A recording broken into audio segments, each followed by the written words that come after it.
So I'm Michael. I run an architecture practice in Western Canada, in Vancouver, Canada. We, over the years, have been, thank you, over the years been working really hard on lowering our footprint and focused, as a lot of architects are, on being as sustainable as possible. And we've won a lot of awards for being really sustainable.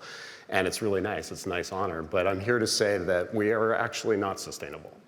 And I actually don't think that word's even appropriate for us to be using in our industry the way we use it. I don't believe any building can actually be sustainable, or almost no buildings, let's put it that way, can be sustainable, but we must be working to make them more so. So it's okay to do that.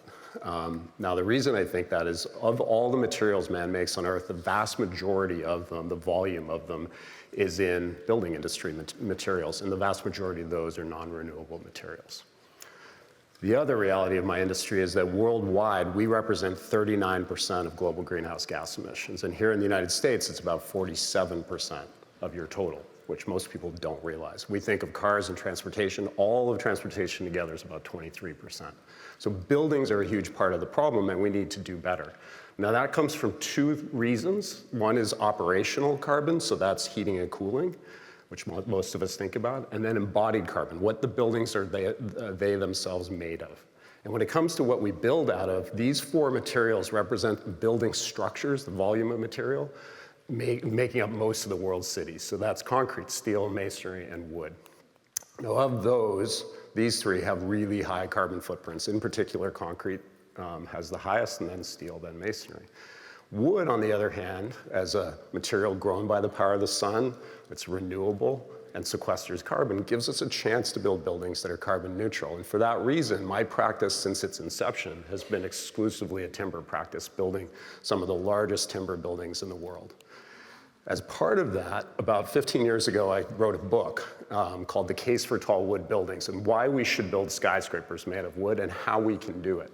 And that went from an idea that, truthfully, people thought I was insane, to an idea that actually is happening. And hundreds of these buildings are either built or under design, and thousands more to come. And we actually showed we could have built the Empire State Building entirely in timber and made it far more carbon sensitive. But the problem with wood is that wood is only a sustainable solution if it comes from sustainable forestry. And most of the world's forests are not truly sustainable. And of course, we need to protect a lot of our world's forests in order to address climate as well.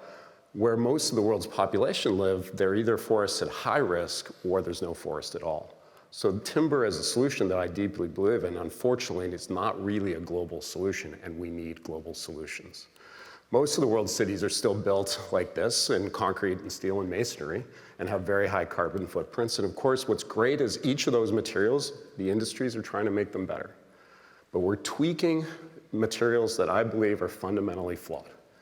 And with each of them, we're going to make some very good progress. But for example, with concrete, we think we can reduce it maybe from 10 to 35% reductions in its CO2 emissions. But that's not good enough. We need to make cities that are actually carbon neutral or carbon negative. Now, to get there, it makes me ask this question. As much as I believe in timber, it's not global. So what's the alternative to these four materials? And our answer that we're working on right now is what we call FIVE. FIVE is an all-organic, plant-based, tree-based solution to build structures that are safe and strong, and structures that will be eventually made from resources from all corners of the planet and will eventually be cost effective with the big four. Now, that's a pretty audacious idea, and I'll show you what it's based on. So our thinking is of course, based on how nature works itself. And so I think we all know from our science classes, and Bill will be out so shortly, but that trees and other vascular plants have lignified tissues that take nutrients from the top to bottom, running through the structure of the tree or plant. And that in the cell walls, we have fibers and lignin that bind those fibers. And those two materials are effectively the raw ingredients of what we're working on making this new structure out of. And what we're trying to understand is how nature structures themselves align fibers and work in fibrous ways to make things strong. Now, when you cut a branch or a tree, of course, it's a sort of round shape, as we know. But then when we think about how we build buildings, it's typically quite square and rectilinear and boxy. Now, the reason for that is most building materials are more efficient to cut or to form in these very boxy shapes. And so a typical structure, this is just an example, looks a little bit like this. Slab, column, beams. Works pretty simply. Now, every structure is different, so I'm just going to use this one as an example. Imagine it's part of a skyscraper. It's a little window into one part of a skyscraper. And when we exert the force of the building down, there are different types of forces. There's compression forces shown here in blue, which means squeezing. There's tension forces or pulling apart forces moving through the structure. And when we add those together, we get something that's quite fluid looking. In fact, when we use what's called a structural plot test, a structural plot, it shows the sort of fluidity of all those forces inside that structure. Now, when we overlap that with the way we typically build in boxy shapes, and this is an example in wood actually, those red areas actually have very little structural need or necessity, meaning that we are using a resource that we don't need to. It's impossible for us to kind of truly quantify this because every building and structure and shape is a little bit different. But in this example, our engineering team worked and determined that about 27% of the material we would put in it typically is actually just unnecessary material.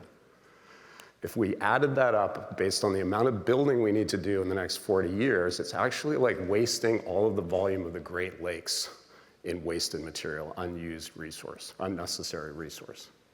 So it's a huge problem. So our goal is to figure out how do we use far less resources in our buildings. And what's interesting, when you use less resources, it means the building weighs a lot less. And when a building weighs a lot less, it means the forces on the ground and the foundations are lighter, meaning we use even less resources in the ground.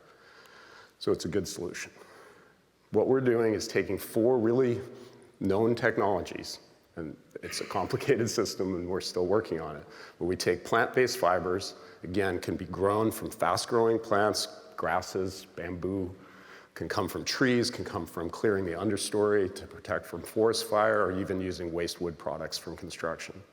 We're using natural binders and organic polymers, then using the structural modeling, these 3-dimensional modelings that are very sophisticated and tell us exactly what the forces are in a building and where they are, and then a robotic forming methodology that allows us to customize each part of the building only to what's needed, rather than just throwing a lot of these boxy shapes of excess waste.